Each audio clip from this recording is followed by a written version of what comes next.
So, let's talk about the white supremacists. First of all, let me say without fear or equivocation that any movement that burns tiki torches but doesn't serve Mai Tais is clearly on the wrong track. Also, there's the whole hateful, racist dirtbag thing. That's not so good either. Secondly, in their latest rally, many of these white supremacists were chanting, "Jews will not replace us." If that's true, it's a tremendous disappointment. After all, if we could replace white supremacists with Jews, the IQ of the country would rise dramatically, and more people would be doctors and lawyers, instead of sitting around in their mother's basements, pleasuring themselves while staring at pictures of Hitler and calling it date night. So, if they really cared about this country, I believe the white supremacists would rethink their Jews will not replace us philosophy and maybe change their slogan to, "Please replace us with Jews as quickly as possible." And here's another thing. This Hitler character these white supremacists are so fond of, I'm not sure he was as great a guy as they think he was. I mean, sure, he was a creepy little lunatic who caused the needless deaths of over 60 million people, but his career wasn't all roses. After all, the man promised Germany a 1,000-year Reich and instead turned the place into a rubble-strewn vacant lot, so it's not exactly a success story. Maybe instead of waving those swastika flags of theirs, the white supremacists should wave flags that say, "Let's give a big ixnay to the whole Nazi business so we don't kill everyone and destroy the country like Hitler did." Hopefully they'll be smart enough to do that after we replace them with Jews. And now let's talk about blacks. I hear some people saying, okay, black men and women are among the most talented artists and athletes our country has produced. Blacks have been great thinkers like Thomas Sowell and world-renowned statesmen like Martin Luther King. But some of these radical black protesters are violent, racist dirtbags themselves. So why can't white people be violent, racist dirtbags too? Well, I think the white supremacists have proved that white people can indeed be violent, racist dirtbags. So, congratulations, white people. If I understand this philosophy right, white supremacists feel that white people are the best people ever. And in fact, I can think of many white people I admire very much. Isaac Newton was a good one. William Shakespeare, and I'm very fond of my wife as well. After all, Newton invented science, and Shakespeare created great literature, and my wife is one of the nicest people you could meet. So that makes white people look pretty good. Unfortunately, when you add in a bunch of white people carrying swastikas and chanting hateful, racist garbage, it lowers the white person average until we're no better than anyone else. So, in conclusion, if white supremacists want to make the white race supreme, they should stop being white supremacists. Although I'd still prefer to replace them with Jews. Trigger warning, I'm Andrew Klavan, and this is The Andrew Klavan Show. I feel hunky-dunky, life is tickety-boo. Birds are winging, also singing hunky-dunky-doo. Ship-shape, tipsy-topsy, the world is zippity-zing. It's a wonderful day, hurrah, hooray! It makes me want to sing. Oh, hurrah, hooray! Oh, hooray, hurrah! So, this is why we can't have nice things. One Klavanless weekend and we have Nazis and communists fighting with each other. Come on. I go away for 3 days. It's like, you just can't leave anymore. I cannot leave anymore. All right, we got Michael Knowles is going to come on. He has done a lot of work reading and writing about the alt-right, so he's going to talk to us about the roots and get to the depth of it. But first, let us pause before we get into this obviously depressing topic to talk about something that is good about our country, namely Stamps.com, because Stamps.com makes it so you don't have to go and wait online in front of the post office. An organization which we should mention does a really good job, the post office. The only problem is it's a little bit old-fashioned to have to get in your car, drive to the post office, stand there waiting online to get things that Stamps.com will put directly into your computer. With Stamps.com, you bring all the services of the U.S. Postal Service right to your fingertips. You can buy and print official U.S. postage for any letter, any package, any class of mail using your own computer and printer. Stamps.com makes it easy. They'll send you a digital scale which automatically calculates exact postage, and Stamps.com will even help you decide the best class of mail based on your needs. Right now, you can enjoy the Stamps.com service with a special offer that includes a 4-week trial plus postage and a digital scale without long-term commitments. Go to Stamps.com, click on the microphone at the top of the homepage, and type in Klavan. What's a Klavan? Now you're asking the tough questions. A Klavan, it's a Chinese mind disaster. That's Klavan, Stamps.com, enter Klavan, Stamps.com. Never go to the post office again. Terrific product, good thing to have. Ugly, ugly stuff. All right. Terrific. You know, one of the reasons I say that politics is frequently the opposite of religion or the opposite of spiritual wisdom is because it convinces us that the most important thing we have to do is focus on the sins of our opposition. And of course, those of you who read the gospel will know that we are instructed very carefully, pay attention to what's going on with you. And so I see all the stuff that's going on. I see the press using this to attack Trump. I see the press, the politicians, coming on, putting their fat faces on TV and trying to use evil in this death that took place, and these deaths, I should say, that took place in Charlottesville, Virginia, and trying to use it to their advantage. I see that they treat the Nazi terrorists differently than they treat Muslim terrorists. I see that there's all kind of hypocrisy coming from the left, and I get that, and I'm going to talk about all of it, and that's especially, obviously, the stuff that's going on with the president.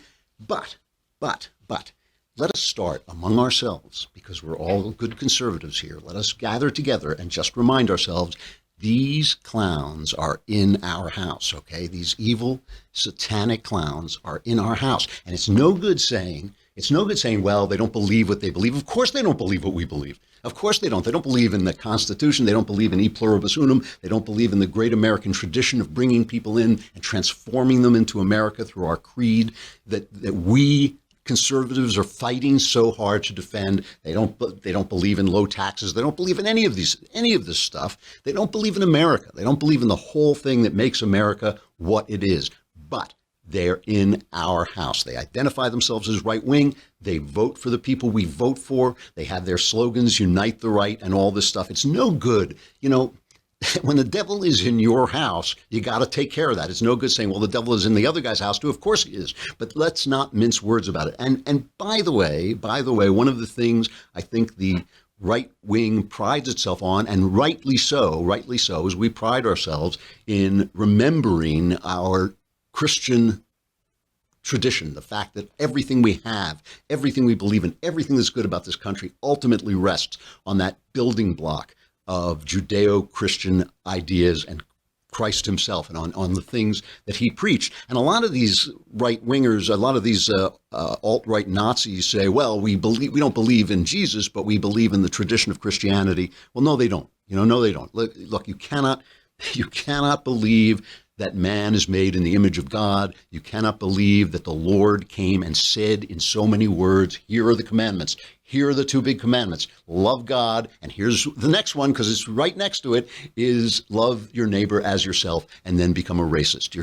You cannot go around telling God what his image should look like, okay? So these guys violate everything that we are. They are evil, and they violate and they stand for evil, and they violate everything that we are.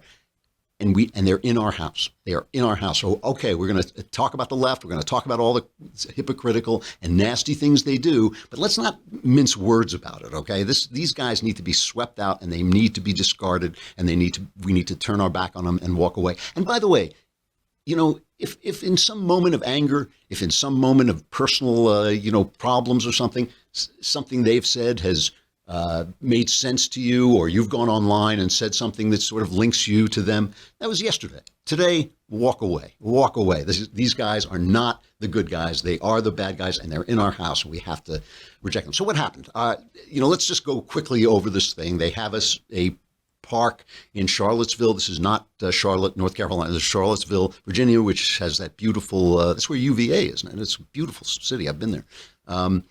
And which Jefferson designed and all this stuff. Anyway, they have a park with a statue. It has Robert E. Lee statue. They had a vote to get rid of the Robert E. Lee statue and rename this park from Lee Park to Emancipation Park, celebrating, obviously, the emancipation. Personally, I'm always against removing this kind of Soviet idea that you remove the past if you don't like it, but it's their town. It's not our town. If we're conservatives, we believe in federalism. We believe all the power should be concentrated on the individual, and then locally, and then the state, and only in the last necessity should it go up to Washington. It's their town. If they want to do this, that's up to them. These guys came in from out of town to start trouble. They showed up loaded for bear. They showed up armed. They showed up with helmets. They showed up with weapons. And the left came out to protest them. Now, the left, another problem for us on the right is that the good folks, the religious folks who are just saying love your neighbor, we reject white supremacy, never mind our politics, whatever they are, they're also standing with the Antifa guys. And the Antifa guys are fascists. They are fascists. So while we were getting ready for the show, Donald Trump came out and made a second statement, and we're going to get to that in a minute. But first, let's play the statement that he made at the time. He was honoring some veterans, and he paused, hearing about what's going on, and he gave what seemed to be a prepared statement. So this is cut number one, and this is what has caused all the anti-Trump controversy. We condemn in the strongest possible terms this egregious display of hatred, bigotry, and violence on many sides. On many sides. It's been going on for a long time in our country. Not Donald Trump, not Barack Obama. It's been going on for a long, long time. It has no place in America. What is vital now is a swift restoration of law and order and the protection of innocent lives. Now, so he said the hatred is on all sides, and this drives the left crazy. How can you compare, how can you make moral equivalence between these Nazis and wonderful, lovely people like Antifa, who they must be anti-fascists right in their name, while they're hitting you, while they're wearing a balaclava and hitting you over the head with a stick, and the Black Lives Matter people, who include people who say, pigs in a blanket, cook them up, whatever they say, who incite violence and who have committed violence against police officers in the name of their loving peace. So, Trump is right as far as it goes. He's right as far as it goes. Obviously, there was this stuff during his campaign where he didn't step up and immediately condemn David Duke. People felt it wasn't dog whistles. They just felt he was being too soft on it. So they go nuts. And I just want to play. I want to remind you. Well, let me do this in order. All right. First, here's Peter Alexander. What is he? I can't remember. CBS, I think. I think he's CBS, but NBC. Sorry, NBC News. Right. Peter, and he's interviewing Vice President Mike Pence. And he's like, can't imagine what Trump could have meant. Here he is. He said on many sides. Name those sides. What are the sides? Well, look, as I said today, we condemn in the strongest terms the hate and violence advocated by groups like white supremacists, neo-Nazis, and their ilk. But that's one side. What's the other side when he says on many sides? Well, as you look throughout the course of recent years, we've seen protests turn violent. We've seen fringe groups use peaceful protest environment to bring violence, in some cases, against police officers. But only one group yesterday, results. with respect, with only one group yesterday, Mr. Vice President, killed an American.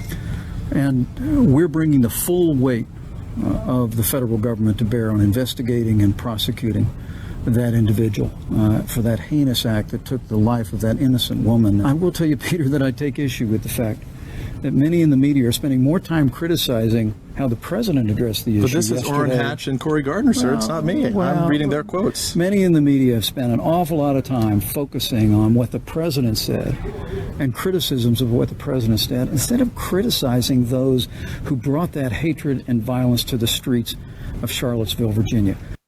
All right, so let's take a look and listen to what Trump has now said. He came out this morning with a new statement. I haven't heard it yet, so I'll hear it for the first time. Racism is evil, and those who cause violence in its name are criminals and thugs, including the KKK, neo-Nazis, white supremacists, and other hate groups that are repugnant to everything we hold dear as Americans. We are a nation founded on the truth that all of us are created equal. We are equal in the eyes of our Creator. We are equal under the law, and we are equal under our Constitution. Those who spread violence in the name of bigotry strike at the very core of America. Okay, that's clear enough. I think, are they going to pick apart that? I don't know. I mean, the whole thing is this. It's the whole thing that's so bothersome is what other side could there possibly? Who else is hateful? How could you call these other people hateful? Cheryl Gay Stolberg, a New York Times reporter, was there on the scene, and she tweeted out, that she was surprised at how that the Antifa protesters were also filled with, as she put it, hate-filled violence. And the Twitterverse just piled on top of her until, of course, like all leftists, she apologized as Stalinist show trials, and she apologized for what she said. But it's just true. And let us not forget our former president. While we're picking on Donald Trump, every word that comes out of his mouth has to be, turned against him and made into a big thing. But while we're picking on him, let us not forget our former president and how he reacted when a Muslim shouting Allahu Akbar opened fire in Fort Hood in 2009 and killed 13 people. Let's hear how the powerful statement against Islamist terrorism that came out of that president. I want to begin by offering an update on the tragedy that took place yesterday at Fort Hood. This morning I met with FBI Director Mueller and the relevant agencies to discuss their ongoing investigation into what caused one individual to turn his gun on fellow servicemen and women. We don't know all the answers yet, and I would caution against jumping to conclusions until we have all the facts. So how would it have been? I mean, just transpose that. How would it have been if Donald Trump had gotten up and said, let's not rush to judgment. Let's not rush to judgment on who is to blame here until we have all the facts. And by the way, just to finish this thought, remember when the cop started bothering the black Harvard professor in Cambridge? Remember? So it's don't rush to judgment. Don't make any decisions wait until we get all the facts. And here's what Obama said then, same year. I don't know, not having been there and not seeing all the facts, what role race played in that. But I think it's fair to say, number one, any of us would be pretty angry. Number two, that the Cambridge police acted stupidly. So all I'm saying is, Trump has made some mistakes about this. If I were in his shoes, what I would have said is there's hatred on all sides, but some of these guys who support me have to know that they're not helping me or my administration. My administration does not support this. I'm not the friend of these philosophies. If you want to make America great again, because America has had greater days than it's having right now. And during those days, there were injustices that need to be put away. We want a new greatness. We want a greatness that doesn't have that stuff. There's nothing wrong with Trump saying that. And there's nothing that would hurt his efforts and his agenda for him to come out and say, look, there's about 10 of these guys in the country. There are not that many of them. Even here, they do a lot of work. These right-wing fascists do a lot of work to make themselves seem like there are more of them than there are. There aren't that many of them. They didn't put Donald Trump over the top. They're not the reason he won the election. He can obviously just say, look, if you actually favor my administration, you have to not be this guy. Put it away. The guy who really bugged me of all of these people was Michael Signer, the mayor of Charlottesville. And of course, I feel for him. It's a horrible thing to happen to his city. But he basically laid this directly at Trump's door. Let's listen to this. Well, look at the campaign he ran. I mean, look at the intentional courting, both on the one hand of all these white supremacist, white nationalist group like that, anti-Semitic groups, and then look on the other hand, the repeated failure to step up, condemn, denounce, silence, put to bed all those different efforts, just like we saw yesterday. I mean, this is not hard. There's two words that need to be said over and over again: domestic terrorism and white supremacy. That is exactly what we saw on display this weekend, and we just aren't seeing leadership from the White House. We certainly are going to see leadership from cities like Charlottesville, from mayors, from leaders all around the country, left and right, Republicans and Democrats. If there's an issue that can unite this country, that this can be a turning point for this democracy. I think it just happened right now this weekend in Charlottesville. To be honest, it doesn't matter much to me whether he's already on the sidelines, I think, of so many issues, but the country is going to move ahead. This will be a turning point for the country to overcome this stuff, just like we've overcome these challenges in our past. And I think it's happening right now as we speak. And by the way, again, I know when you hear that and you think domestic terrorism, white supremacism, how come these guys aren't as fast? He's a Democrat. Why aren't they as quick to say domestic terrorism, Islamist fundamentalism? Why was Trump controversial when he did say that? But again, let it go. These guys are in our house. We have to face them. We have to purge these people from anything that even looks like our movement. We have to announce and say repeatedly, I know it's not fair. I know it's not fair. And the reason it's not fair is because leftism is racism. Leftism with its identity politics is now wholly infested with racism. We're not. Just like I said before, you can't fight for free speech by silencing other people's speech. You cannot fight for the Constitution and America and be a racist. You cannot be a right-wing racist. The two things simply do not go together, and anything that looks like that has to be purged out of the movement. The thing that bothered me about Signer, though, is listen to my pal Doug McElway, a great Fox News street reporter. He was out there on the scene. Listen to his experience with the police in Charlottesville. And before you lay this at Trump's house, Mayor and Governor Terry McAuliffe, listen to this, what McElway says about the cops. When I got out of my car yesterday in Charlottesville for the first time at about 10:30 yesterday morning, you knew this was a bad scene and that bad things were going to be happening because people were congregating at Lee Park, at Emancipation Park, wearing helmets, body armor, carrying big, heavy sticks. Nobody was intent upon peace here from either side. People were intent on causing havoc and causing damage. And even as wounded were being brought out of the park, the police were sitting idly by. I was standing by a cordoned-off area where the police had set up as a staging area, the state police had set up, and they said, you can come in here, this is a safe area. But when the tear gas started to fly, thrown by protesters, the police themselves began to evacuate that. I asked the guy who was in charge, I said, where are you going? He said, we're leaving.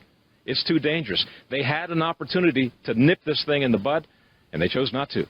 And that's the state police. But, you know, the thing is, when you know these people are coming, why are they protesting anywhere near each other? Why not just put them in different places? That is the way you avoid these problems. So I would like to be hearing from Terry McAuliffe, and Terry McAuliffe is out defending the police. It really look, it's not the individual cop's job. It's not the cop on the beat's problem. It's where the orders are coming from. Where was the order to stand down? Where was the order to let these people come together? We're going to have Michael Knowles after the break, but first let us pause in what I admit is a dark subject to have a little bit more brightness, because there's so much, there's so much about this country. These guys are so few. They're so few.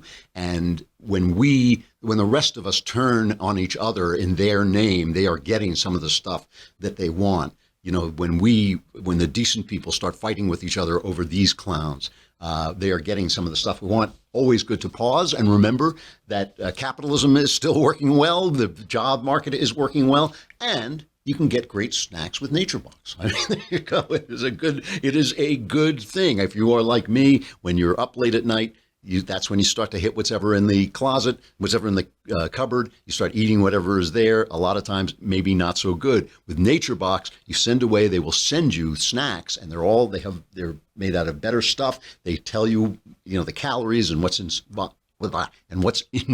They have over 100 snacks that taste good and are actually better for you. All the snacks are made from high quality, simple ingredients, which means no artificial colors, flavors, sweeteners. You can feel good about what you're eating, and they're good. They are good. I've talked before about the one, the kettle corn with coffee in it. I mean, just talking about it makes me a little bit, you'll be happy if I don't just walk away. French vanilla, almond granola, whole wheat chocolate chip cookie bites, and they come in these bags so you can tell how much you're getting. So simple. Go to naturebox.com. You choose the snacks you want, and NatureBox will deliver them right to your door. I can promise you, if you just go on the website, you will do this thing, because you'll see the pictures and they look so good. There's no risk. If you ever try a snack you don't like, don't eat it. NatureBox will replace it for free, and you can save even more right now. NatureBox is offering my fans 3 free snacks with your first order when you go to naturebox.com/Klavan. I have a question. Oh, no. How do you spell Klavan? Oh, I'm so glad you asked me a question I can actually answer. Klavan, naturebox.com/Klavan for 3 free snacks with your first order. Naturebox.com/Klavan. It's good stuff. You will like it. All right, we got a break from Facebook and YouTube where you get free video for a while, but then if you want to watch the rest of the show, you got to come to thedailywire.com and subscribe. You can come over to thedailywire.com and listen, but if you want to see the whole show, you can just subscribe. That way you get in the mailbag. It's a lousy $10 a month. You get all your questions answered, your personal problems solved, and if you subscribe for a year at a lousy $100 for the year, you get the Leftist Tears tumbler. Come on, it's worth it. All right, let's we'll see you on the other side.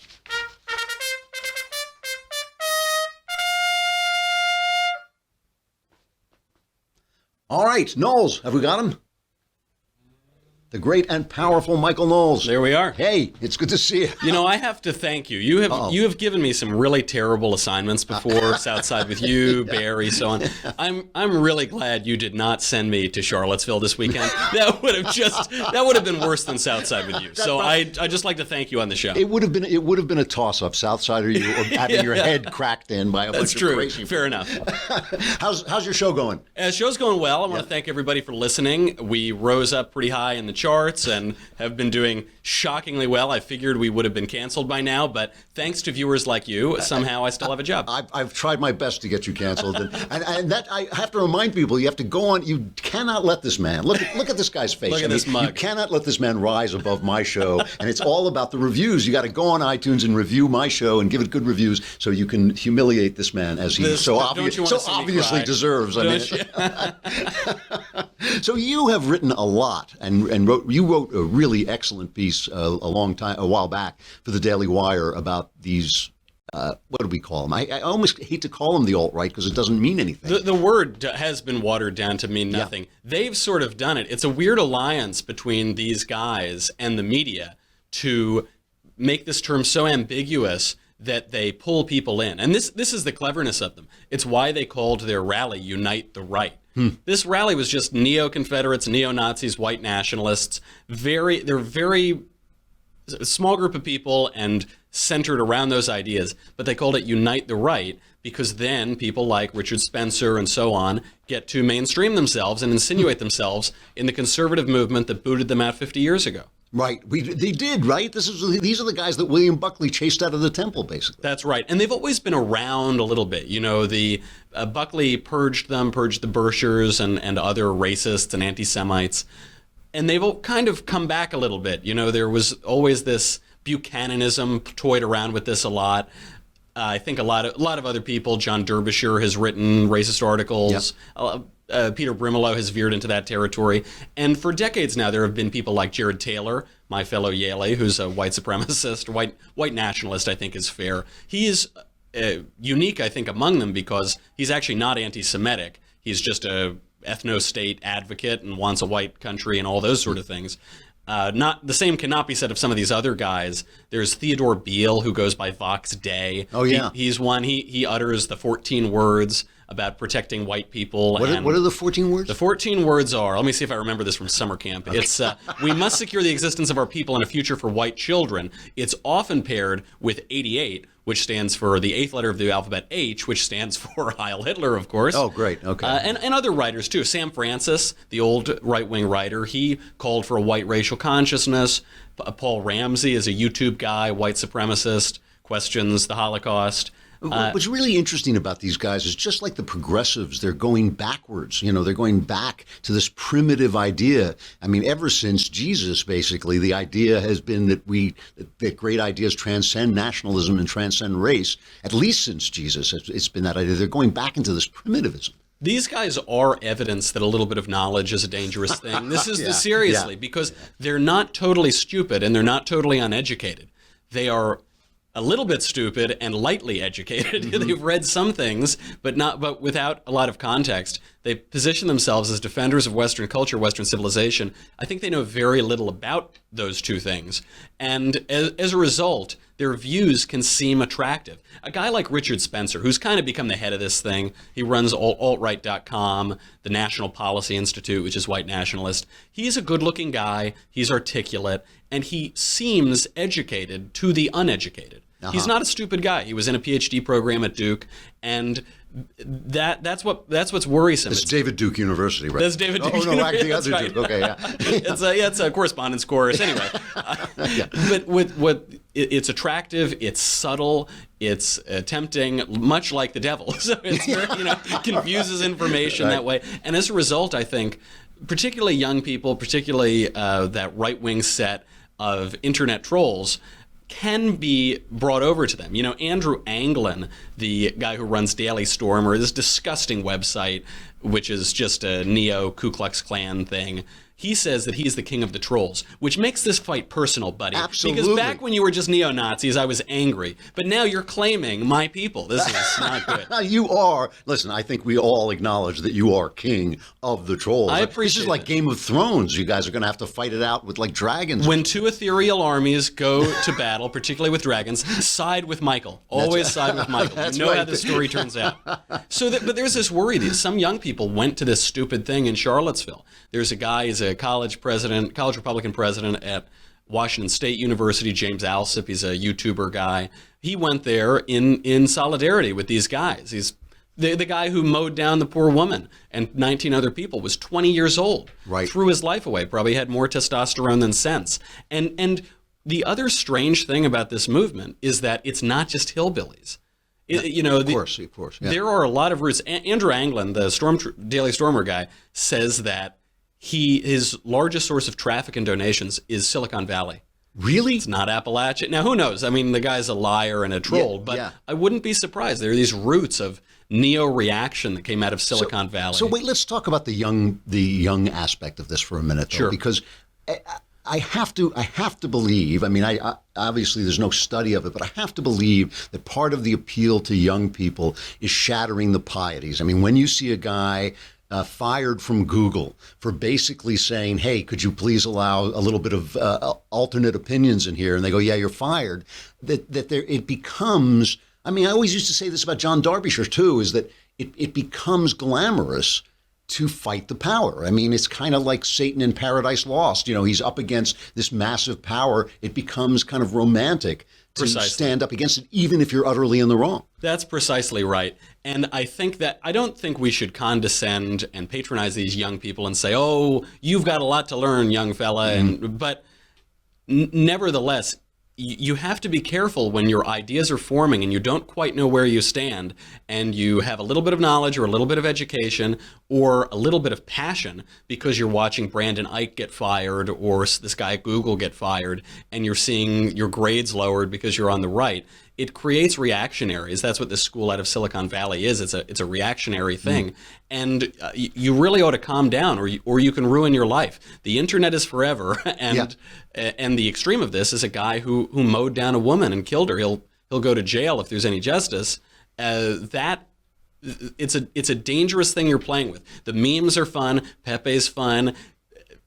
Yelling about Mitch McConnell and Paul Ryan is a lot of fun. I embrace all of those things. Yeah, sure. But you are playing with fire if you're playing around with these guys. I mean, this is always my argument with Milo Yiannopoulos. He thinks he's being ironic, but evil eats irony. I mean, evil is like irony is a snack for evil. I mean, you can be ironic about it all you want, and it's a good thing to make fun of the devil. But basically, if you are participating in this stuff and thinking it's glamorous or funny, the devil he'll have you for lunch. If you live your life ironically, there's no difference. There's no difference between what's ironic and what's earnest. And Milo did inestimable damage to the right in this country and to the conservative movement by mainstreaming these guys. He ostensibly wrote this article, The Establishment Conservatives Guide to the Alt-Right, which my article is refuting and responding to. But he, on the one hand, he said racists are a fringe in this movement, and then he said, here are the founders of this movement, everyone's a racist, or a neo-Nazi or something. To go back also for a minute, and I really do want to talk about this because it's important to me personally, this idea of education and a little bit of education. One of the things that I've noticed repeatedly with these guys is that they have read a couple of great books, and they can quote from them Nietzsche and things like that, people who are really important in the history of Western culture.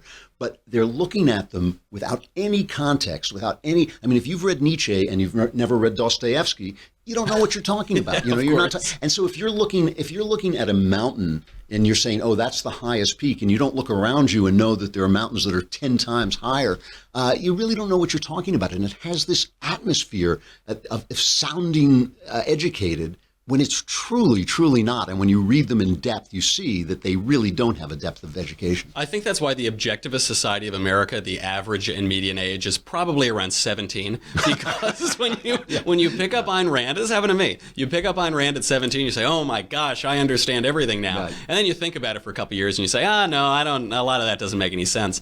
Same thing with these books when you read Nietzsche or so on and so forth. But they talk about defending Western civilization, defending Western culture. There's something glamorous about that. There's something important and urgent about that. Yeah, sure. But what are you defending? Right. What is Western culture? What is Western civilization? What is it looking at? What is it geared toward? And what are you looking at? And what are you geared toward? Right. Something tells me it's not the same thing. Right. A really, really good point. You can't defend Western civilization by violating all of its norms. Michael Knowles, The Michael Knowles Show is coming on soon, and he'll continue talking about this. Thanks a lot, Michael. It's really interesting. Good to be here. All right. See you, Drew. Man, oh man, you know know what we should play? Did I send you that cut from the 1947? The military put this out after the war, after World War II, to get people away from these philosophies. I just want to play you this a little bit. It's corny. This is from 1947. A guy making the kind of speech that these right wingers are making, and the military sort of trying to teach people how to stay away from it. I see Negroes holding jobs that belong to me and you. Now I ask you, if we allow this thing to go on, what's going to become of us real Americans? I've heard this kind of talk before, but I never expected to hear it in America. This fellow seems to know what he's talking about. What are we real Americans going to do about it? You'll find it right here in this little pamphlet. The truth about Negroes and foreigners. The truth about the Catholic Church. You'll find Do you believe in that kind of talk? And you'll find out who you know. Makes pretty good sense to me. And I tell you, friends, we'll never be able to call this country our own until it's a country without. Without what? Yeah, without what? Without Negroes. Without alien foreigners. Without Catholics. Without Freemasons. You know Masons? What's wrong with the Masons? I'm a Mason. Hey, that fellow's talking about me. And that makes a difference, doesn't it? These are your... I love that. So wait a minute. The Masons, I didn't mind when you hate the blacks and the Jews, but now you hate the Masons. I'm a Mason. And, you know, it's funny because it's old-fashioned and corny, but it is so true that, like, you know, this stuff will turn on you as fast as it will turn on anybody else. You know, it'll turn on, you know, whatever you think you are, whatever you think protected class you think you're in. One day you let these guys in, and one day they come after you. All right, we have a new feature today, our crappy culture. There it is.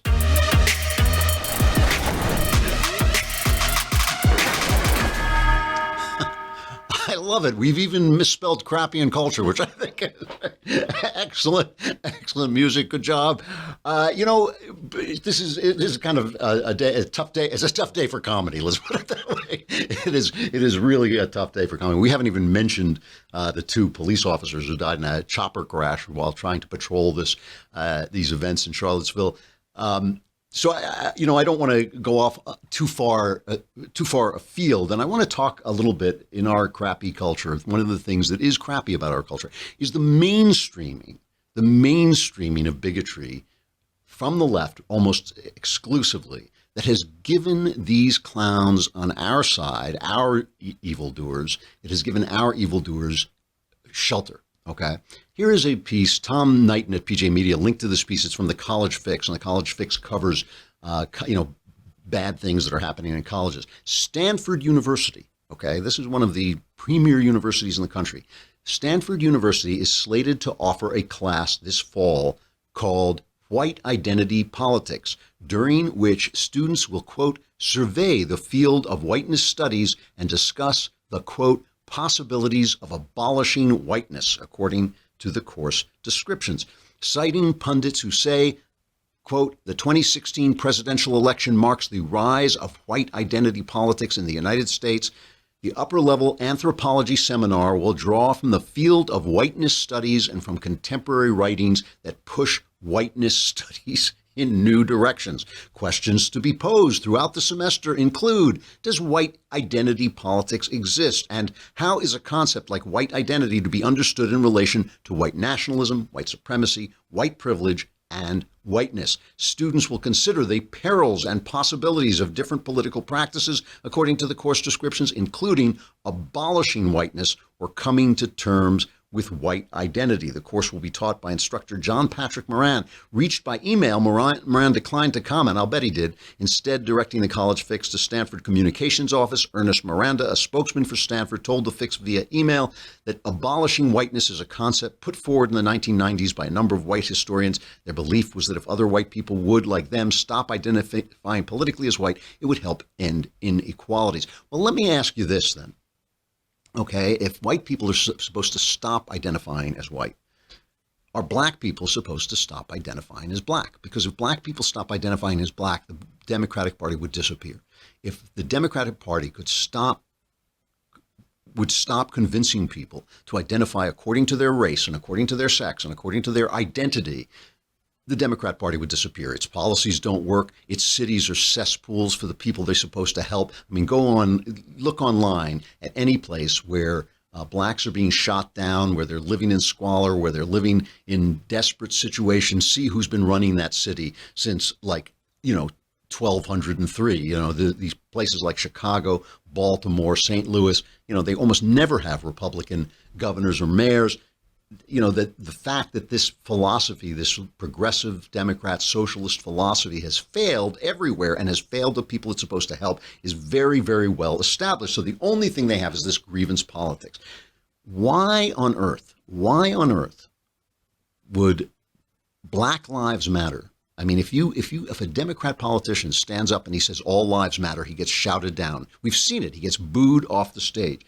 So what is it that makes Richard Spencer and these white Nazis, what is it that deprives them of their legitimacy in that world?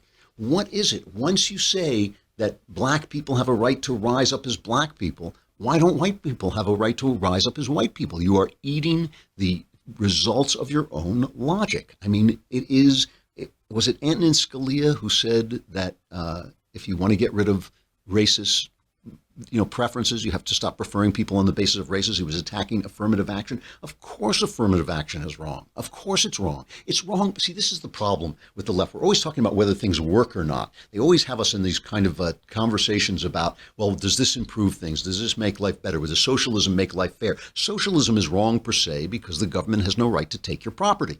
It's your property. It has no right. It's stealing. Just because the government does it doesn't make it any less stealing. It is wrong per se.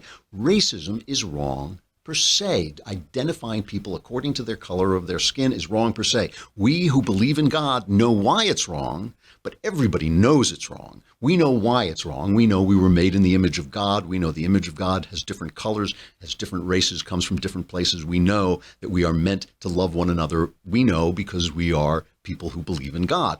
But even if you don't believe, you know this to be true down in your heart, that the idea of attacking somebody, not for what he does, but for what he is wrong. So why is it that the left has been allowed to mainstream this idea? If a white cop kills a black guy, it's immediately a racial issue. But who says it was? Who says it was? How do you have proof? Do you have evidence that he was a racist? Instead, they have accepted, I've said this before, they have accepted the values of the people they think are oppressors and expect by those values to get to a different place.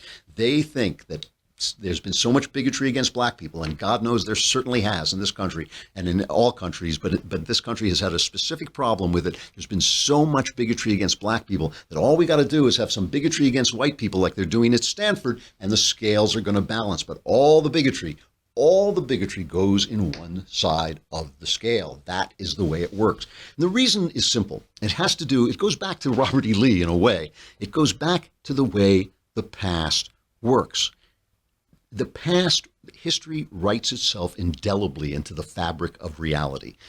Every sin, every evil, every bad thing that's happened writes itself indelibly into the fabric of what is going to happen next. Okay, so there's no getting away from the way that evil misshapes the generations. But Each person who is born is given a soul of his own with which to start the world anew. Okay? Each person is innocent. So when you say I'm going to fix the bigotry of the past against blacks by being bigoted against white people, you are harming innocence.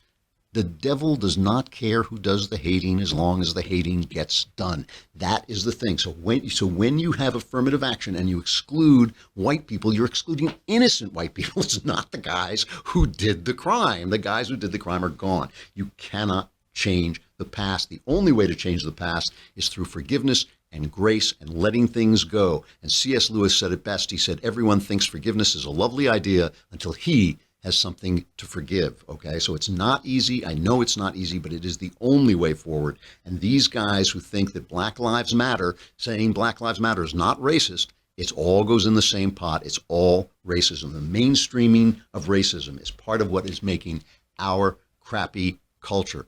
Hopefully better days ahead, but I feel that there's some troubled waters we're going to have to get through first. We will get through them. It's a great country. It's a great people. It is a great idea, and it will not go down easily to clowns like these. I'm Andrew Klavan. This is The Andrew Klavan Show. We will talk some more tomorrow.